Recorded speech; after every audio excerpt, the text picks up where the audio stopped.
Ons het al hierdie dramatiese gebeure beleef, hoe die apostel Paulus in 'n raas weggevoer is uit Jerusalem deur hierdie owerste oor 1000 en hoe hy in Caesarea aangekom het en hoe daardie gouverneur Felix, hoe hy gesê het dat daar sal dan nou geleentheid gegee word vir die mense wat vir Paulus aankla om na vore te kom.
Kom ons bid saam.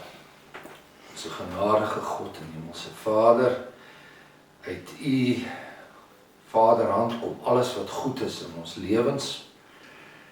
U is oorvloedig in dit wat U vir ons elke dag gee. In die afgelope week het ons U oorvloed op soveel maniere ervaar. En ons dank U daarvoor, ons dank U dat U ons ryklik seën en dat U vriendelike aangesig oor hierdie aarde skyn.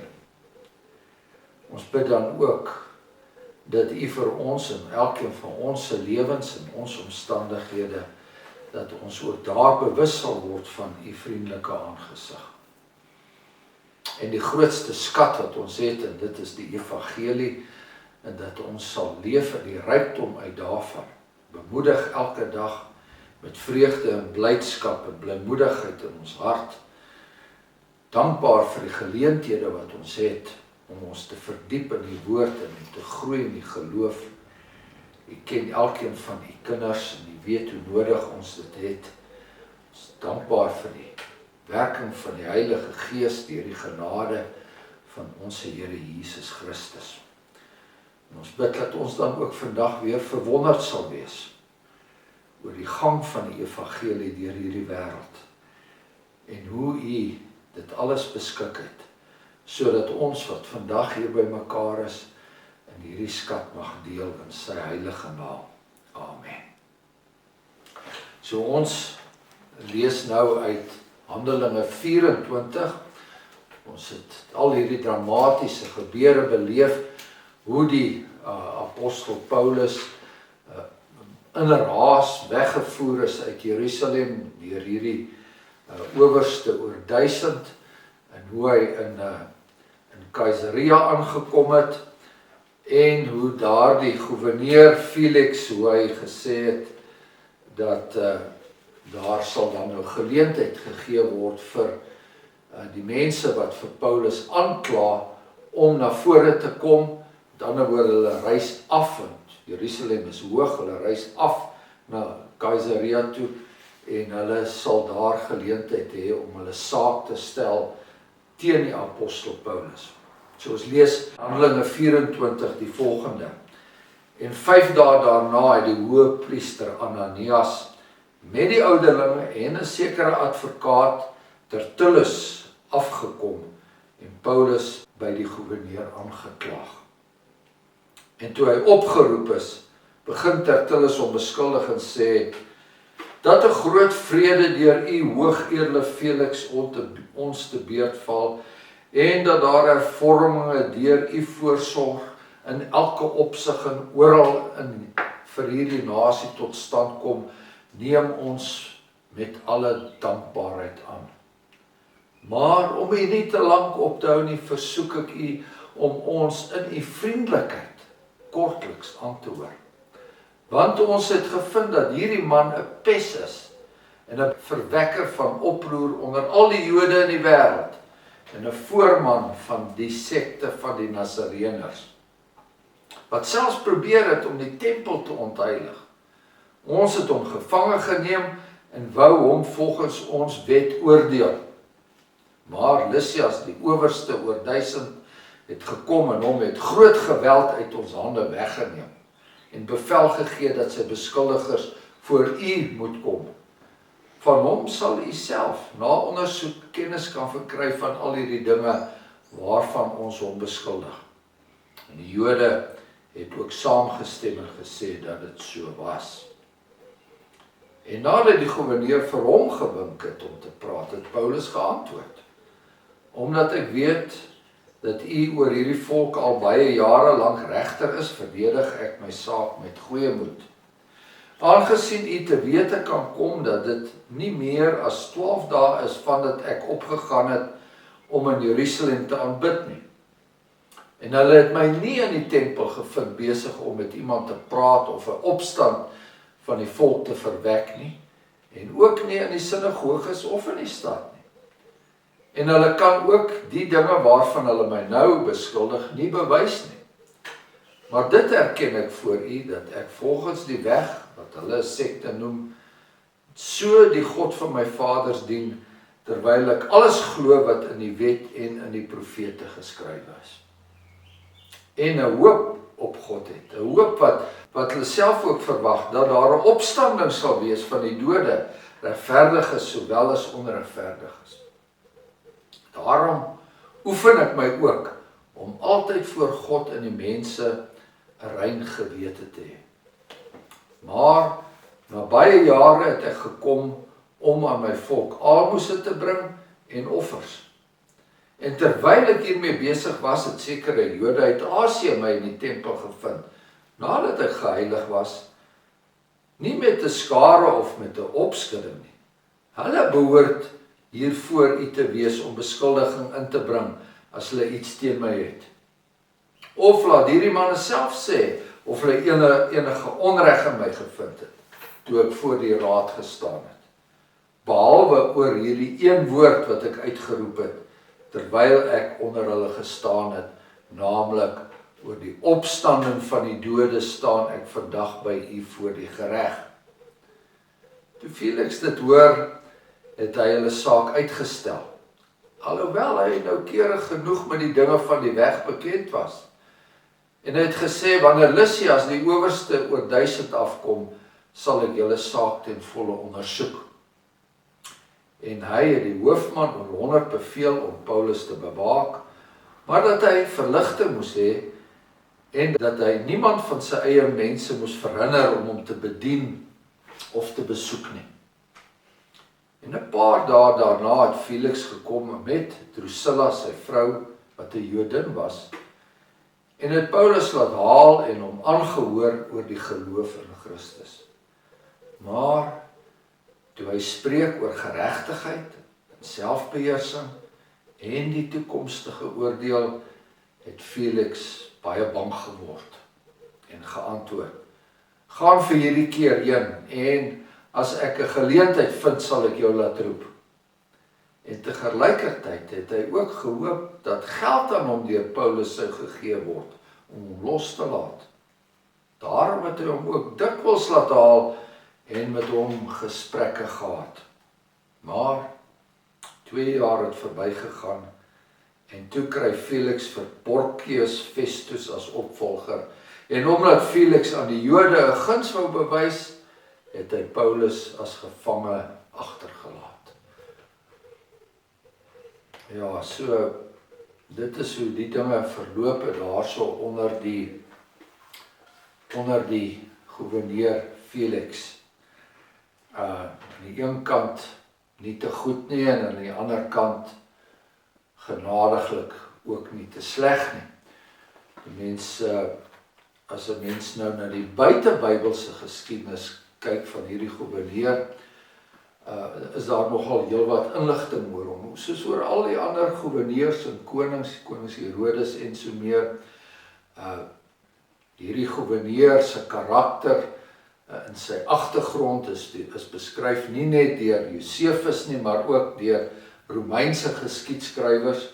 So ons het nog meer 'n idee wie hierdie Felix was. En dit help ons ook om baie dinge hier te verstaan. En die eerste ding is dat hy was 'n slaaf gewees in sy jong dae. Hy was 'n slaaf gewees. En nou wonder 'n mens hoe in die Romeinse ryk iemand wat 'n slaaf was, uiteindelik 'n gouverneur kan word. Nou het ons al klaar gehoor dat die apostel Paulus was 'n Romeinse burger gewees, en dit het hy van geboorte af gehad, maar daardie owerste oor 1000, hy het sy Romeinse burgerskap gekoop. So daar was maniere gewees in die Romeinse ryk waar jy uit jou stand uit kon kom. En die slawe kon baie keer deur 'n guns kon hulle vryheid kry. Baie keer kon hulle deur 'n verdienstukkie wat hulle gemaak het, kon hulle later hulle self vrykoop. Sommige van hulle het dan ook redelik goeie posisies later beklee in die Romeinse samelewing. Daar was van die groot Romeinse filosowe wat voorheen slawe was, maar oor die algemeen was hierdie slawe wat vryheid gekry het, hulle was nie so sulke voorbeeldige mense gewees nie. Dit is amper my ma, ek weet nie of my ouma het altyd gesê, as niets kom tot iets, dan ken hy homself nie. Dit was so gesegde gewees, ek kan hom nou nie presies onthou nie, maar as jy iemand vat wat 'n slaaf agtergrond het, of 'n slaaf manier van dink het, wanneer hy aan bewind kom, dan tree hy dikwels baie sleg op, en hierdie Felix was besonder wreed gewees, en besonder bloedig in sy gouverneurskapparty. So al die dinge wat hier van hom gesê word ten opsigte van die vrede wat hy gehou het, en hoe 'n goeie mens hy was, en wat hy alles beteken het. Jy weet, dit is nou tipies wat 'n mens sal nou kry van 'n advokaat, né? Ek kan nie sê al die advokate is so nie, maar hier's nou 'n advokaat, en hy weet hoe om die heuning te smeer, en hoe om die woord te voer, en hoe om glad oor te kom, en so meer.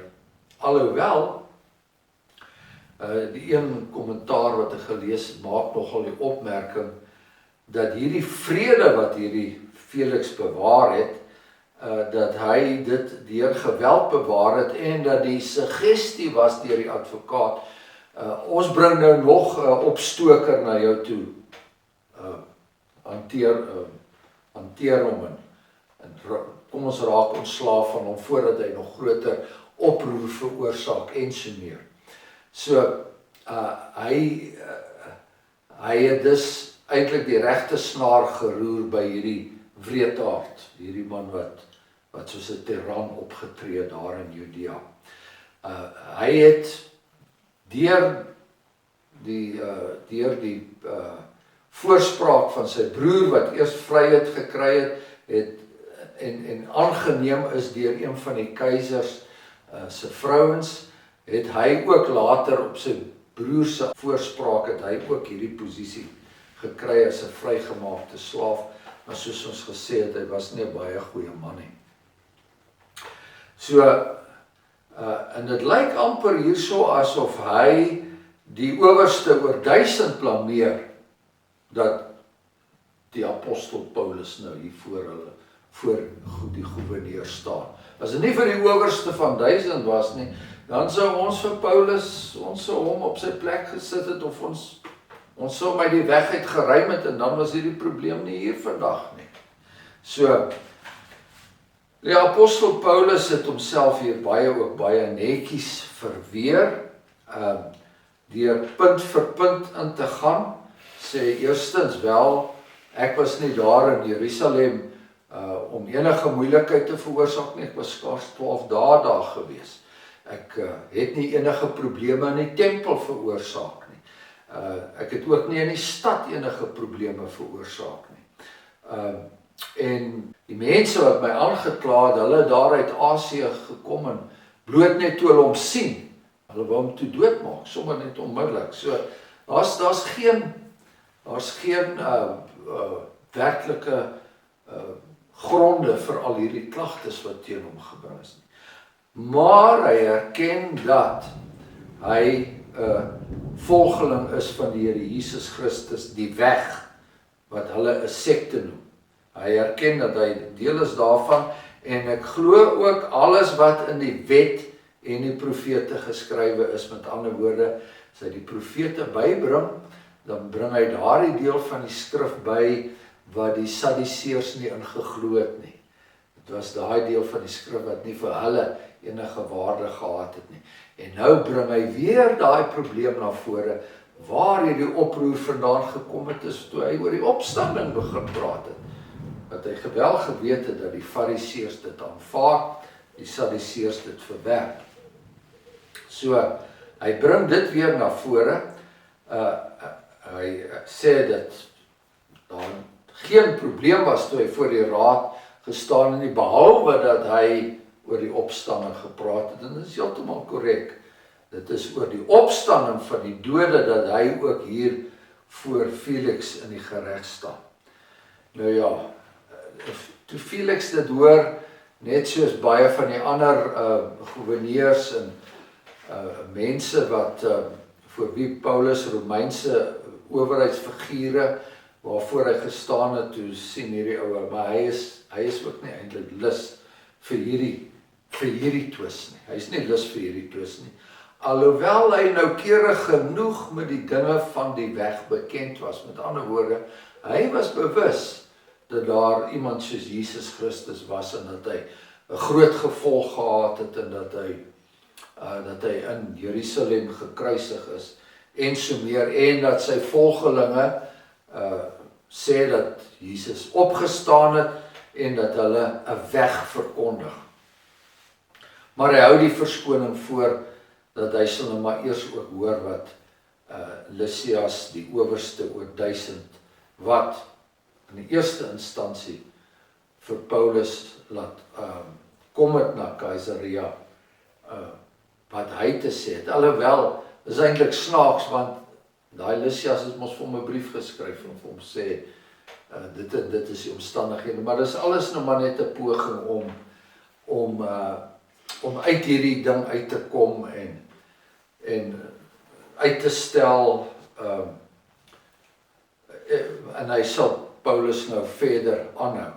En hy hou hom ook aan onder relatiewe goeie omstandighede, en ons moet ook 'n besef hê, dat jy weet, destyds was die aanhouding was baie meer plooibaar in die tyd van die Nuwe Testament onder die Romeine. As ons vandag dan iemand gaan in die tronk of hy is in aanhouding, dan sy daar en daar's net sekere besoektye en so meer, maar dit was baie meer plooibaar as die gouverneur sê, gee vir hierdie man verligting, dan beteken dit waarskynlik dat hy nie so erg geboei is nie, of dat enige tyd daar besoekers na hom toe kan kom.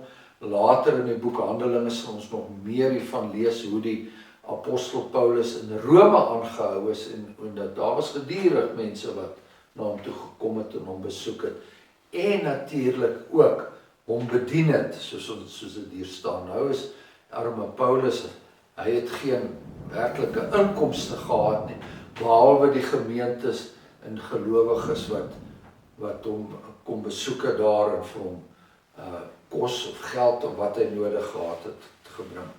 Maar die ander ding rondom Felix wat ons nou ook moet besef, hier word dit genoem, en dit is dat hy was getroud met 'n Drusilla, wat 'n Jodin was. Nou sy was 'n dogter van een van die Herodese. En sy was nie sy eerste vrou nie, sy was sy derde vrou. Hierdie Felix se derde vrou, sy was 'n baie jong meisie gewees. En sy was ook afgeneem van 'n ander man. So, hier was nou, ek meen, 'n owerspelige besigheid van die eerste graad. Dit is dan baie soortgelyk nou met daai koning Herodes die viervors wat ons gehad het, wat 'n vrou gehad het, Herodias, wat 'n vrou gehad het wat ook aan 'n ander man behoort het. Johannes die Doper het sy kop verloor as gevolg daarvan, omdat hy daarteen gepraat het. So, hierdie mense het geen morele basis nie, hulle doen wat hulle wil, hulle skei wat hulle wil, hulle horeer wat hulle wil.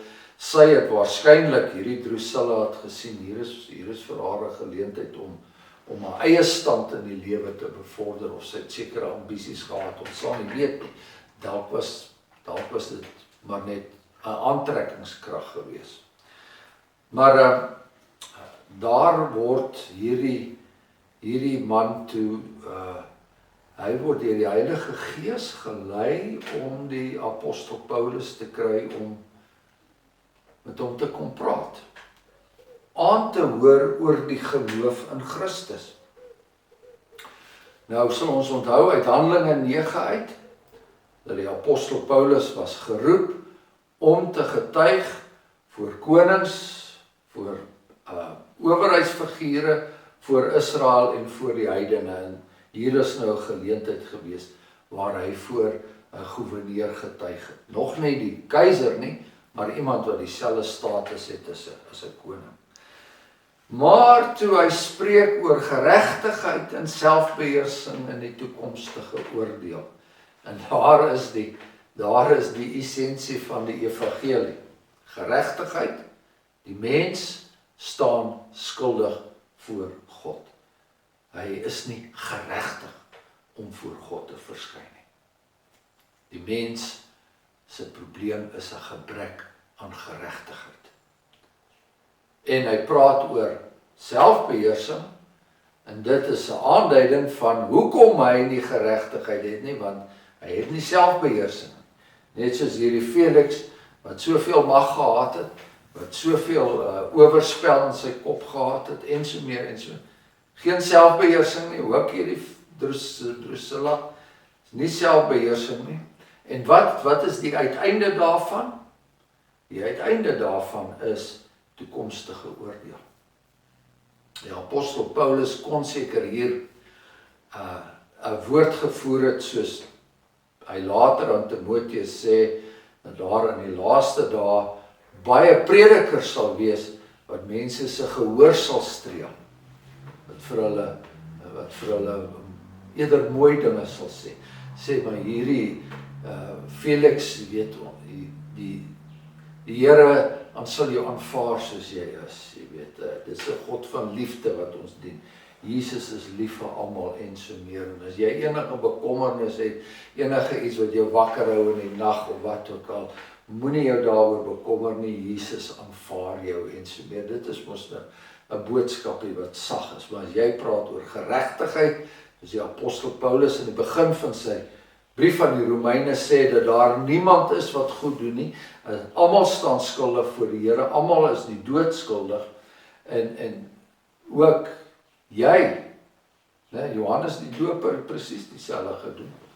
Koning Herodes gesê, jy koning, jy doen hierdie dinge, en jy sal eendag voor God se oordeelstroon staan, en dit sal nie vir jou goed wees nie. Toe word Felix baie bang.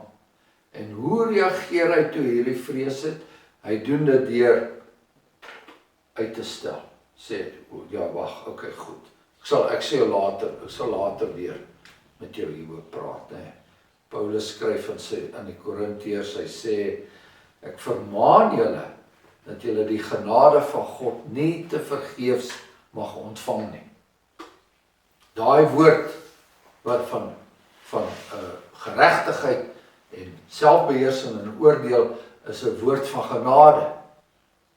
Ek waarsku julle dat julle dit nie te vergeefs mag ontvang nie, want God het gesê, in die tyd van welbehae het ek jou verhoor, en in die dag van heil het ek jou gehelp. Kyk, nou is die tyd van welbehae, nou is die dag van heil. Met ander woorde, hierdie genade word jou nou aangebied, maar dit sal nie altyd daar wees nie. Dis nou die tyd om daarop te reageer. Maar daar's ander dinge op Felix se brein. Tegelijkertyd het hy ook gehoop dat geld aan hom deur Paulus gegee sal word. Toe hy sê, maar hier's baie mense wat vir hierdie ou kom besoek en jy weet, en geldjies bring vir hom en so, en miskien is daar 'n omkoopbedragie iewers, jy weet, of dis wat baie algemeen in daai tyd gewees, jy weet. Alhoewel die Romeine hulle regsproses en regstelsel baie hoog aangeslaan het, was hulle maar net so korrup soos baie ander mense deesdae ook is. Die Felix hoop dat daar geld gegee sal word. En dit verstomp daardie gewete van hom wat nou alreeds aangespreek is. Die welis, sy rykdom, sy status, al die dinge bly vir hom die belangrikste, eerder as hom voor God te verootmoedig. Eerder as om te herken dat hy 'n sondaar is en dat hy die Here se genade nodig het. Nee, geld is geld praat en so aan. Maar hy het hom dan dikwels ook laat haal en met hom gesprekke gehad. En 'n mens kan nou maar net aanvaar dat soos die gesprekke aangaan, daar net al hoe minder sy gewete hom aangekla het. Al hoe minder was hy werklik bekommerd oor dit wat van hom sal word. En so gaan 2 jaar verby. Nou, daardie 2 jaar kan ons aanvaar dat die apostel Paulus nie ledig was nie, dat hy behalwe die gesprekke wat hy gehad het, dat hy daar ook al van die briewe geskryf het wat hy geskryf het. Daar's baie wat sê dat van die briewe wat ons dink tydens sy Romeinse gevangenskap geskryf is, eintlik in hierdie gevangenskap tydens Caesarea geskryf is. So daar's baie debat daaroor, maar dit maak nou nie eintlik saak nie. Die feit van die saak is, hy het briewe geskryf en hy het daardeur eintlik baie beteken vir die kerk van vandag. 2 jaar gaan verby en toe kry hy vir Porcius Festus as opvolger. En omdat hy aan die Jode 'n guns wou bewys, het hy Paulus as gevangene agtergelaat. So, al hierdie oorwegings, al hierdie politieke skuwe, al hierdie skuwe om te kyk, waar kan ek 'n geld maak en jy weet, hoe kan ek hierdie dinge bestuur? Die genade van alles is dat hy nie toegelaat het dat hulle vir Paulus sommer maar net om die lewe bring en dat die apostel daar kon aanhou met sy bediening. So as die Here wil, sal ons dan nou volgende keer lees in hoofstuk 25 hoe die gesprekke met Festus verloop het, want daar het ook ander mense bygekom. Daar was ook nog 'n geleentheid gewees, meer geleenthede vir die apostel Paulus. Alles beskik in die Here se raadsplan dat hierdie prediker op daai stadium aan daai mense sou verskyn. Al het hulle nie goed gereageer nie. Dit sal eendag in die oordeelsdag sal dit wel weer te berde gebring word en dit sal voor hulle daar openbloot wees. Maar onthou julle, daar was 'n dag dat daar 'n man voor julle verskyn het en dat hy die evangelie aan julle gebring het. Is daar enige vrae?